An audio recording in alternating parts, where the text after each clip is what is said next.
Pendeta Yakub Sulistyo. Kali ini saya membuat video yang saya beri judul Kristen selalu kalah tetapi ngotot. Nah, siapa yang selalu kalah dan siapa yang ngotot? Dalam masalah apa kok selalu kalah tetapi ngotot? Nah, yang saya maksud dalam judul ini adalah pendeta-pendeta Kristen yang jika berdiskusi atau untuk bahasa yang lebih serunya adalah berdebat, khususnya perdebatan masalah ketuhanan, saya menilai pendeta-pendeta Kristen tidak pernah menang alias kalah bin knockout atau KO dalam istilah tinju jika berdiskusi atau berdebat dengan teolog Islam. Namun anehnya tetap ngotot dan tidak berani mengakui kesalahannya.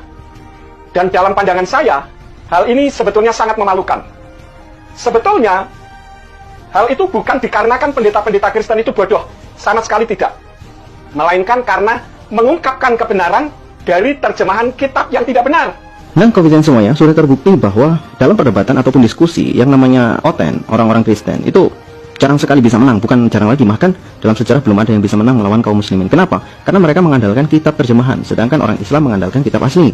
Yaitu dari terjemahan Yayasan Lembaga Alkitab Indonesia yang menerjemahkan nama diri Tuhan yang disembah oleh bangsa Yahudi dan sesembahannya para nabi yang bernama Yahweh telah diterjemahkan menjadi 4, yaitu 2 sebutan dan 2 nama, yaitu Tuhan huruf besar semua dan Allah huruf besar semua di kitab perjanjian lama, dan Tuhan hanya T-nya saja yang huruf besar dan Allah hanya A-nya saja yang huruf besar dalam perjanjian baru. Contohnya yang pertama, nama Yahweh diterjemahkan menjadi Tuhan huruf kapital semuanya, di mana kata Tuhan menurut Kamus Besar Bahasa Indonesia itu bukan nama, melainkan sebutan, karena tidak ada Tuhan bernama Tuhan. Di dalam kitab Yesayahu atau Yesaya 42 ayat yang ke-8, yang dalam bahasa aslinya yaitu bahasa Ibrani berbunyi Ani Yahweh Husmi Ukodil akhir lo aten utilatilap silim, yang seharusnya berbunyi Aku Yahweh, itu namaku, dan aku tidak akan memberikan kemuliaanku kepada yang lain dan pujianku kepada patung. Namun oleh Yayasan Lembaga Alkitab Indonesia diterjemahkan Aku ini Tuhan huruf besar semuanya, itulah namaku, aku tidak akan memberikan kemuliaanku kepada yang lain atau kemasyhuranku kepada patung. Di ayat tersebut Yayasan Lembaga Alkitab Indonesia telah mengganti nama Yahweh yang adalah proper name diubah menjadi sebutan, yaitu Tuhan huruf kapital semua. Padahal proper name atau nama diri seharusnya tidak bisa diterjemahkan dan tidak ada Tuhan yang bernama Tuhan, mau Tuhan huruf besar semua maupun Tuhan hanya T-nya saja yang huruf besar, karena tidak ada orang berdoa ya Tuhan huruf besar semua, tidak pernah ada.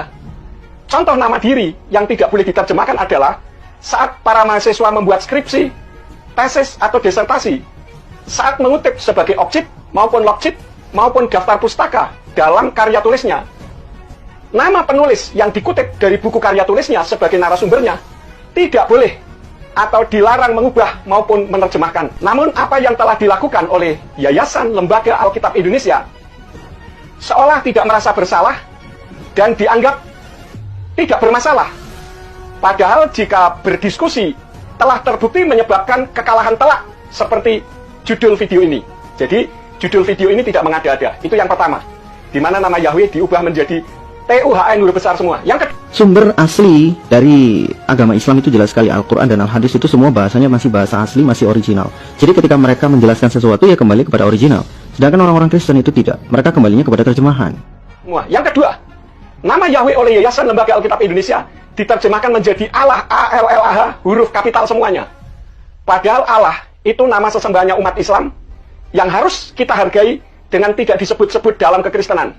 Nah, ini kejujuran yang paling jujur dari seorang pendeta Yakobus. Dia menyatakan, ya Allah itu nama, bukan sebuah gelar. Jadi pada dasarnya, apa yang pernah saya jelaskan di masa lalu tentang penyolongan, pencurian nama Allah dari umat Islam, yang kemudian dipakai oleh orang Kristen, dimasukkan ke dalam kitab mereka, adalah salah satu trik mereka untuk memurtadkan umat Islam, adalah sebuah fakta sejarah yang tidak bisa dipungkiri lagi. Fakta.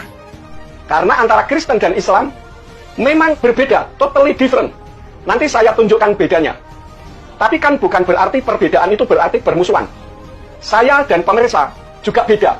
Beda kulit, beda wajah, beda silsilah, beda rambut, dan sebagainya. Tetapi kan saya dengan saudara tidak saling bermusuhan. Dan saya punya banyak sahabat dari Islam, tetapi orangnya baik-baik, tutur katanya sopan, dan tidak brutal seperti kaum radikalis yang justru merusak agama Islam yang katanya rahmatan lil alamin. Nih, satu bukti nama Yahweh diganti menjadi nama diri sesembahannya umat Islam, yaitu ALLAH huruf besar semuanya.